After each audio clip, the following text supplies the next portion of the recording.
जो हो गया उसे सोचा नहीं करते, जो मिल गया उसे खोया नहीं करते।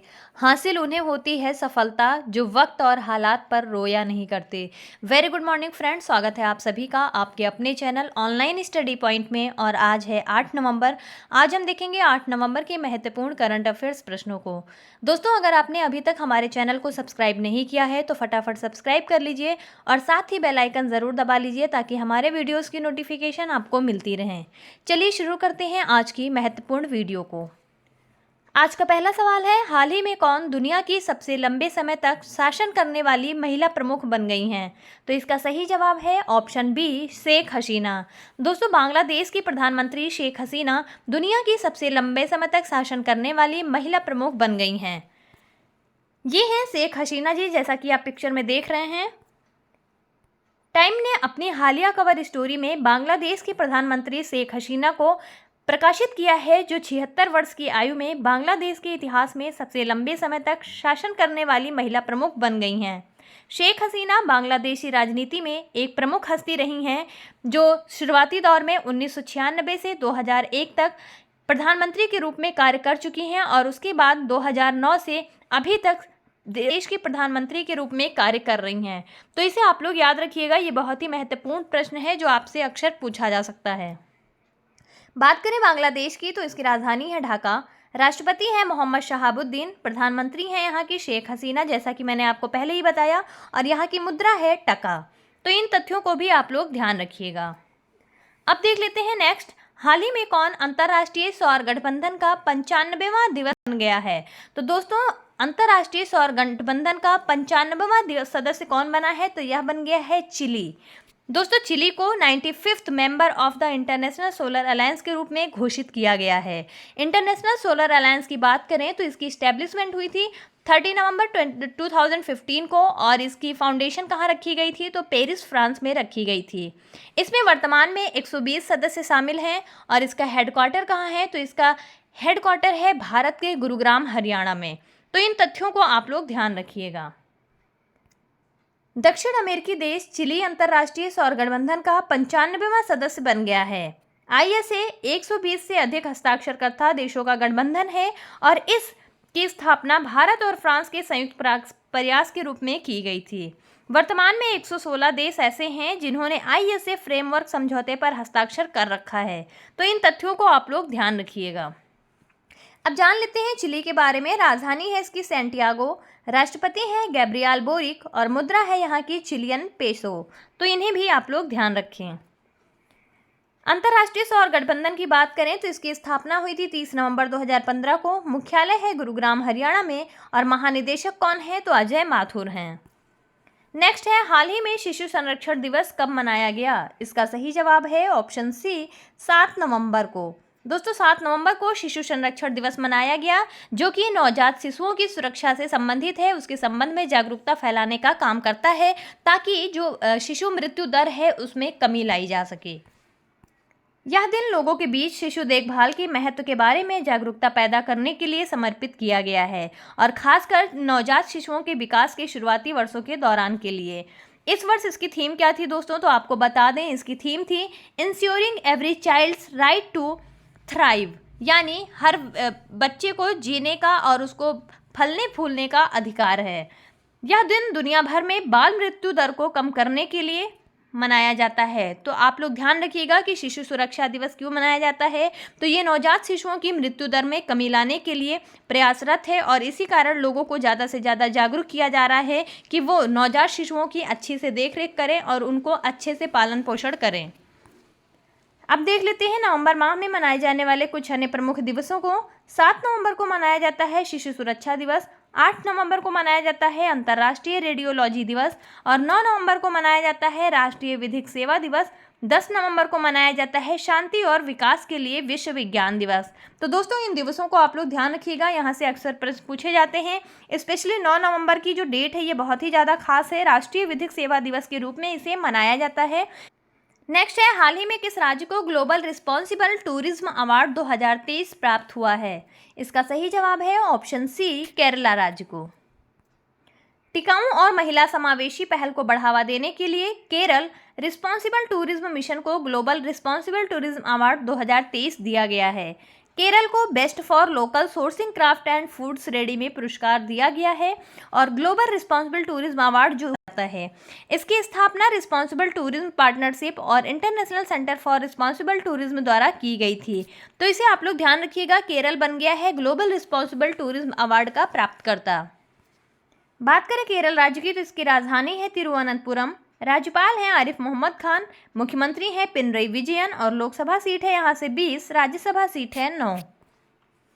अब देख लेते हैं 2023 में दिए गए कुछ अन्य प्रमुख पुरस्कारों को जो आपके एग्जाम के पॉइंट ऑफ व्यू से बहुत ही ज़्यादा महत्व रखते हैं।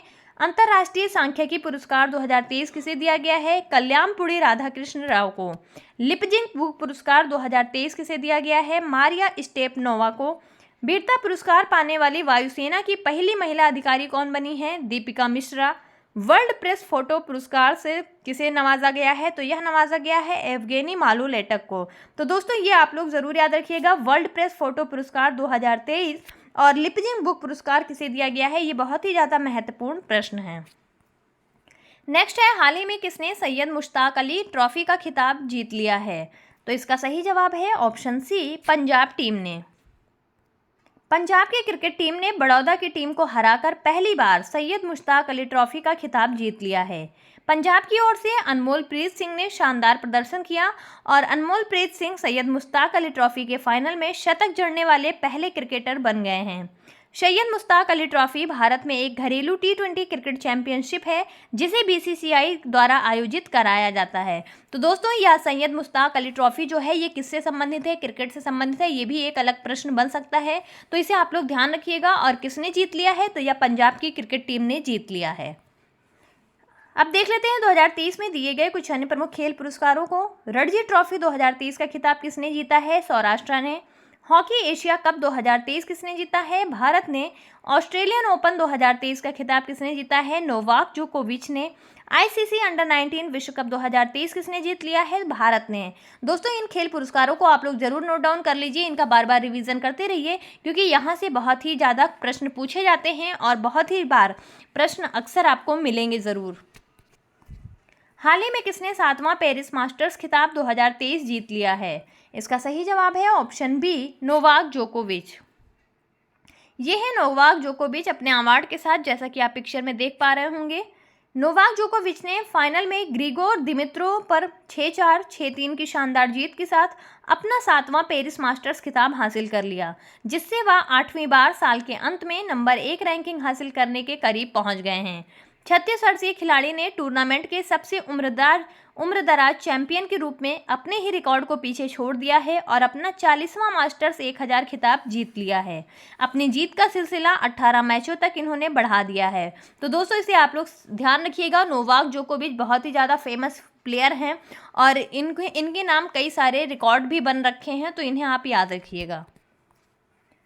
अगला सवाल है, हाल ही में वेस्टइंडीज के किस खिलाड़ी ने अंतर्राष्ट्रीय क्रिकेट से संन्यास की घोषणा की है? इसका सही जवाब है ऑप्शन सी, सुनील नरेन। ये हैं सुनील नरेन, जैसा कि आप पिक्चर में देख रहे हैं, ये वेस्टइंडीज के क्रिकेटर हैं। वेस्टइंडीज के मिस्ट्री स्पिनर सुनील नरेन ने अंतर्राष्ट्रीय क्रिकेट से संन्यास की घोषणा कर दी है। 35 वर्षीय नरेन ने 6 टेस्ट, 65 वनडे और 51 T20 मैच खेले हैं। सुनील नरेन ने वेस्टइंडीज़ के लिए 165 अंतर्राष्ट्रीय विकेट लिए हैं और आखिरी बार वेस्टइंडीज़ के लिए 2019 में इन्होंने खेला था। नरेन ने कहा कि वह फ्रेंचाइजी आधारित लीग खेलना जारी रखेंगे। तो इसे आप लोग ध्यान रखिएगा क्योंकि इस समय क्रिकेट का काफ़ी ज़्यादा जोश चल रहा है, तो हर कंट्रीज़ के जो इस प्रकार के खिलाड़ी हैं जो संन्यास ले रहे हैं या कोई रिकॉर्ड बना रहे हैं, तो ये बहुत ही महत्वपूर्ण हो जाता है। अगला सवाल है, दूसरे वर्ल्ड लोकल प्रोडक्शन फोरम का आयोजन कहाँ किया जा रहा है? इसका सही जवाब है ऑप्शन बी, हेग में। हाल ही में केंद्रीय रसायन और उर्वरक राज्य मंत्री के नेतृत्व में भारतीय प्रतिनिधिमंडल हेग में दूसरे वर्ल्ड लोकल प्रोडक्शन फोरम में भाग ले रहा है। यह विश्व स्वास्थ्य संगठन की एक पहल है और इसके अंतर्गत सबसे पहले जो वर्ल्ड लोकल प्रोडक्शन फोरम का आयोजन किया गया था वो साल 2021 में किया गया था। इसका आयोजन इस महीने की 6 से 8 तारीख तक किया जा रहा है दोस्तों, तो इसे आप लोग याद रखिएगा, 6 नवंबर से 8 नवंबर तक वर्ल्ड लोकल प्रोडक्शन फोरम का आयोजन किया जा रहा है। नेक्स्ट है बाल विज्ञान महोत्सव का उद्घाटन किसने किया है? इसका सही जवाब है option C, doctor Jitendra Singh ने। ये है डॉक्टर जितेंद्र सिंह, जैसा कि आप पिक्चर में देख रहे हैं उद्घाटन करते हुए। केंद्रीय विज्ञान एवं प्रौद्योगिकी राज्य मंत्री डॉक्टर जितेंद्र सिंह ने बाल विज्ञान महोत्सव का उद्घाटन कर दिया है। डॉक्टर जितेंद्र ने इस अवसर पर लगाए गए स्टॉलों का भी दौरा किया और इसका आयोजन CSIR यानी council of scientific and industrial research के द्वारा किया जा रहा है। तो इसे आप लोग ध्यान रखिएगा। और इसके साथ कौन सी संस्था मिली हुई है? तो भारतीय संवेद औषध संस्थान भी इसके साथ मिलकर इसका संयुक्त रूप से आयोजन करवा रही है। तो बाल विज्ञान महोत्सव का उद्घाटन किसने किया है दोस्तों? केंद्रीय विज्ञान एवं प्रौद्योगिकी राज्य मंत्री डॉक्टर जितेंद्र सिंह ने किया है। आज का आखिरी सवाल है, विश्व क्रिकेट इतिहास में टाइम आउट होने वाले दुनिया के पहले क्रिकेटर कौन बने हैं? इसका सही जवाब है ऑप्शन सी, एंजेलो मैथ्यूज। श्रीलंका के मध्यक्रम बल्लेबाज एंजेलो मैथ्यूज अंतर्राष्ट्रीय क्रिकेट के इतिहास में टाइम आउट होने वाले दुनिया के पहले क्रिकेटर बन गए हैं। वनडे विश्व कप 2023 में बांग्लादेश के खिलाफ उन्हें टाइम आउट दिया गया। ICC के 40-1 के अनुसार विकेट गिरने के बाद 3 मिनट के भीतर बल्लेबाज को अगली गेंद खेलने के लिए आना होता है। गौरतलब है कि इस विश्व कप में यह समय 2 मिनट निर्धारित किया गया है। तो यह काफ़ी ज़्यादा ऐतिहासिक पल रहा है, तो इसे आप लोग ज़रूर ध्यान रखिएगा। ये टाइम आउट होने वाले दुनिया के पहले क्रिकेटर कौन बन गए हैं? श्रीलंका के एंजेलो मैथ्यूज। अब देख लेते हैं 7 नवंबर की ऑलराउंडर रिवीजन को फटाफट। आज का पहला सवाल है, हाल ही में किसने हॉकी महिला एशियाई चैंपियंस ट्रॉफी 2023 खिताब जीत लिया है? भारत ने। 2025 में 24वीं एशियाई तीरंदाजी चैंपियनशिप की मेजबानी कौन सा देश करेगा? बांग्लादेश। हाल ही में विश्व सुनामी जागरूकता दिवस 2023 कब मनाया गया? 5 नवंबर को। हाल ही में भारत के लिए फिडे ग्रैंड स्विस महिला वर्ग का खिताब किसने जीता है? आर वैशाली ने। किस संगठन ने कृषि और खाद्य सुरक्षा पर आपदा का प्रभाव जारी किया है? FAO यानी फूड एंड एग्रीकल्चरल ऑर्गेनाइजेशन। कौन सी संस्था घरों की मुद्रास्फीति प्रत्याशा सर्वेक्षण आयोजित करती है? भारतीय रिजर्व बैंक। हाल ही में ऑस्ट्रेलिया भारत शिक्षा और कौशल परिषद की बैठक कहाँ आयोजित हुई? IIT गांधीनगर यानी गुजरात में। हाल ही में गंगा उत्सव का 7वां संस्करण कहाँ आयोजित किया गया? नई दिल्ली में। हाल ही में PM गरीब कल्याण अन्न योजना को कितने साल के लिए बढ़ाया जाएगा? 5 साल के लिए। भारत ने किस देश से S-400 वायु रक्षा मिसाइल स्क्वाड्रन खरीदने की समझौता किया है? रूस से। तो दोस्तों ये थे हमारे 7 नवंबर के ऑलराउंडर रिवीजन। और अब देख लेते हैं आज के प्रश्न को। हाल ही में किसने हॉकी महिला एशियाई चैंपियंस ट्रॉफी 2023 का खिताब जीता है? दोस्तों ऑप्शंस दिए गए हैं, आप अपना सही जवाब कमेंट सेक्शन में भेजते रहें। और अगर आपको हमारी आज की वीडियो अच्छी लगी हो तो प्लीज़ वीडियो को ज़्यादा से ज़्यादा लाइक करें, शेयर करें और हमारे चैनल को सब्सक्राइब करवाते रहें। तो आज की वीडियो यहीं तक थी। आप सभी का बहुत बहुत धन्यवाद। आप सभी का दिन शुभ हो।